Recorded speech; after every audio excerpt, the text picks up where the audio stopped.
काफी देर हो गई है, मेरी तीनों नंद अभी तक घर नहीं आई। नंदिनी ऐसा सोच रही थी कि तभी उसकी तीनों नंद कॉलेज से घर आ जाती हैं। भाभी, भैया अभी तक आए नहीं? नहीं, अभी तक तो नहीं आए। क्या हुआ?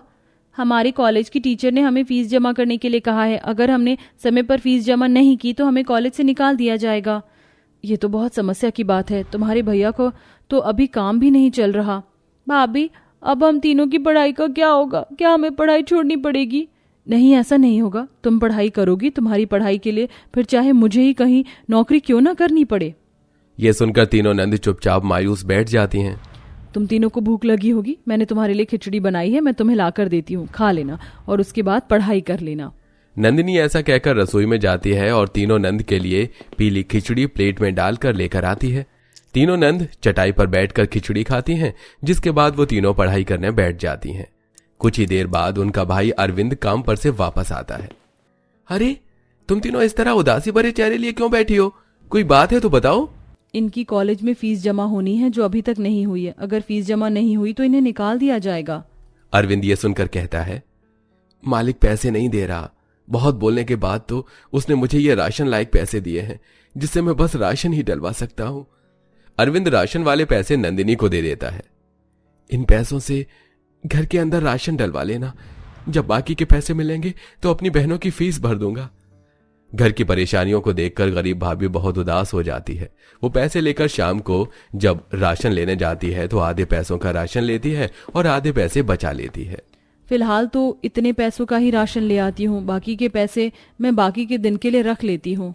नंदिनी ऐसा कहने के बाद राशन की दुकान से वापस अपने घर की तरफ आने लगती है, लेकिन रास्ते में एक कबाड़ की दुकान पड़ती है। कबाड़ी की दुकान पर एक सिलाई की मशीन रखी होती है जो थोड़ी पुरानी थी। उसे देखकर नंदिनी कबाड़ी वाली दुकान पर जाकर उस आदमी से कहती है, भाई साहब, क्या ये सिलाई की मशीन चलती है? वैसे तो सिलाई की मशीन में जंग लगा हुआ है, लेकिन अगर इसे 2 दिन तेल डालकर धूप में छोड़ दिया जाए तो ये बहुत रफ्तार के साथ चलेगी। बहुत अच्छी सिलाई मशीन है और पुरानी भी है। अगर मैं इसे खरीदना चाहूँ तो कितने में मुझे मिल जाएगी? अगर तुम खरीदना चाहती हो तो खरीद लो। जितना तुम्हारा मन करे तुम पैसे दे दो। मेरे लिए तो ये कबाड़ा ही है। नंदिनी के पास राशन में से ओनली 200 रुपए ही बचे थे। वो उन पैसों को कबाड़ी वाले को दे देती है और सिलाई की मशीन उठाकर घर ले आती है। अरे भाभी, ये क्या लेकर आई हो आप? दिखाई नहीं दे रहा क्या तुम्हें? ये एक सिलाई की मशीन है। ये तो बहुत पुरानी सिलाई की मशीन नजर आ रही है। इस सिलाई की मशीन से आप क्या करोगी? ये तो चलेगी भी नहीं। मैं इसे ठीक करूंगी और उसके बाद इसे चलाऊंगी। फिर सिलाई करके मैं कुछ पैसे जोड़ूंगी जिससे तुम्हारी फीस जल्दी से जल्दी इकट्ठी हो सके। बेचारे तुम्हारे भैया भी कब तक अकेले करते रहेंगे। नंदिनी के मुंह से ये सारी बातें सुनकर उसकी तीनों नंद उसे गले से लगा लेती हैं। भाभी, आप हमारे बारे में कितना सोचती हो। भगवान करे ऐसी भाभी हर किसी को मिले। अच्छा हुआ भगवान ने हमें आप जैसी भाभी दी, वरना तो आजकल की भाभी अपनी नंद के ऊपर हुक्म चलाने के अलावा और कुछ नहीं करती। अच्छा, ये बात है। चलो, मैं भी तुम्हारे ऊपर हुक्म चलाती हूँ। अब तुम तीनों जाकर चुपचाप पढ़ाई कर लो, तब तक मैं भी इस मशीन को ठीक कर लेती हूँ। नंदिनी की बात सुनकर तीनों नंद पढ़ाई करने बैठ जाती हैं और इधर नंदिनी सिलाई मशीन को ठीक करती है और उसमें तेल डाल देती है, जिसके बाद वो उसे धूप में छोड़ देती है। 2 दिन बाद जब नंदिनी उस सिलाई मशीन को चलाती है तो वो मक्खन की तरह चलने लगती है। ये सिलाई मशीन तो बहुत अच्छे से चल रही है। चलो, अच्छी बात है। अब मैं लोगों के लिए कपड़े सिला करूंगी और पैसे जोड़ूंगी। नंदिनी गांव की औरतों को अपनी सिलाई के बारे में बताती है। नंदिनी ने शादी से पहले ही सिलाई का कोर्स किया हुआ था, लेकिन मशीन न होने की वजह से वो कभी कपड़े नहीं सिल पाई।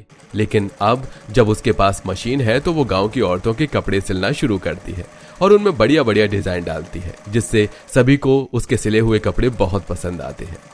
अरे वाह, आपने तो मेरे कपड़े में जान ही डाल दी। कितने सुंदर डिजाइन बनाए हैं। आपने सिलाई तो आप जैसी ही करी है। मैं तो अब से अपने सारे कपड़े आपके पास ही सिलवाया करूंगी। शालू इतना कहकर अपना सूट लेने के बाद नंदिनी को पैसे दे देती है। पैसे इतने इकट्ठे हो जाते हैं जिससे कि नंदिनी बहुत जल्द अपनी तीनों नंद की कॉलेज की फीस भर देती है। कुछ दिन बाद नंदिनी सभी काम खत्म करने के बाद सिलाई की मशीन पर कपड़े सिल रही थी। उसी वक्त कॉलेज से उसकी तीनों नंद घर आती हैं और अपनी भाभी से कहती हैं, भाभी, आपको पता है हमारे कॉलेज में कंपटीशन रखा गया है और उस कंपटीशन में मनीष मल्होत्रा भी आ रहा है। कंपटीशन में हर लड़की ने पार्टिसिपेट किया है और हम तीनों ने भी। जो भी मनीष मल्होत्रा के डिजाइनों को टक्कर देगा उसे पूरे 10 लाख रुपए का इनाम दिया जाएगा। ये सुनते ही नंदिनी के तो कान ही खुल जाते हैं। इनाम पर इतने सारे पैसे, लेकिन तुम तीनों को तो सिलाई नहीं आती। लेकिन भाभी, आपको तो आती है ना। आप हम तीनों के लिए डिजाइनर लहंगा बना दो। अगर हम लोग जीत गए तो हमें इतने सारे पैसे मिलेंगे। इतने सारे पैसों में हमारी शादी भी हो जाएगी और आप घर भी बनवा लोगी। कब तक इस टूटे फूटे घर के अंदर रहोगी? तुम बोल तो सही रही हो, लेकिन इतना पैसा कहाँ से आएगा? अरे डिजाइनर लहंगा बनाने के लिए बहुत सारे पैसों की जरूरत है, और मेरे पास जितना भी पैसा था वो सारा पैसा मैंने तुम्हारी कॉलेज की फीस भरने में ही लगा दिया। यह सुनकर तीनों नंद मायूस हो जाती हैं और चुपचाप बैठ जाती हैं।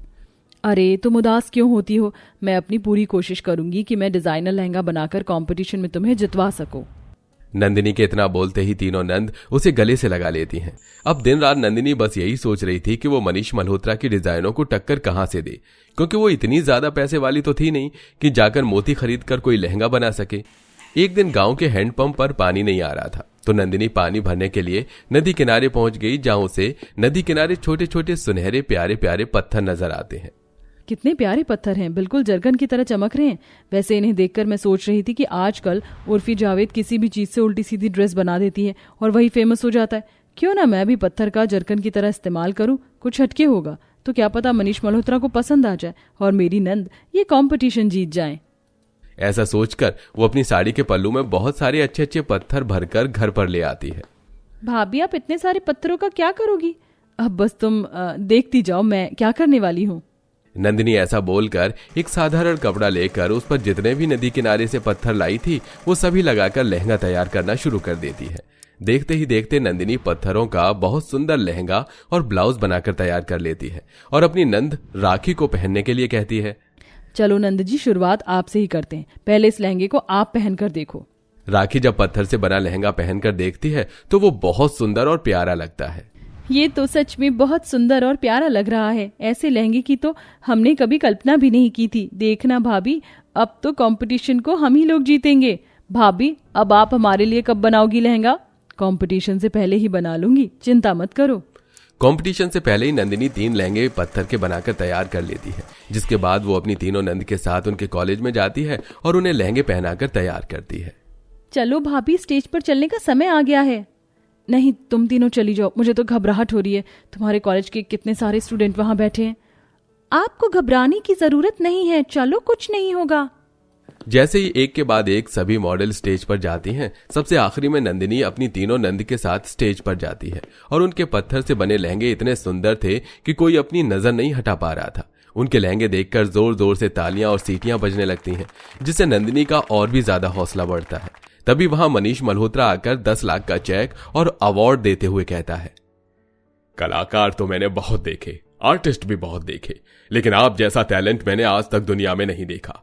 मगर मेरे बने हुए लहंगे बहुत महंगे मार्केट में जाते हैं और ये पत्थर से बना हुआ बेस्ट लहंगा बहुत ही ज्यादा कीमती है। इस अवार्ड और इनाम के बाद मैं इन तीनों लहंगों को खरीदना चाहता हूँ। आप मुझे ये किस कीमत पे देना चाहोगी? माफ कीजिएगा, मैं आपकी बहुत रिस्पेक्ट करती हूँ, लेकिन ये लहंगे मैंने सिर्फ अपनी नंद के लिए ही बनाए हैं। मैं चाहती हूँ कि वो इन्हीं में शादी करके विदा होएं। नंदिनी का यह कहना मनीष मल्होत्रा को जरा भी बुरा नहीं लगता। इसी तरह 10 लाख का इनाम जीतने के बाद नंदिनी बहुत जल्दी अपनी तीनों नंद के लिए लड़का ढूंढती है और उनकी शादी बहुत धूमधाम से करती है। शादी के बाद में बचे हुए पैसों से अपने पति का खुद का काम खुलवा देती है और घर की मरम्मत भी कर लेती है। इसी तरह वो दर्जी का काम करते हुए अपने पति के साथ खुशी खुशी रहने लगती है।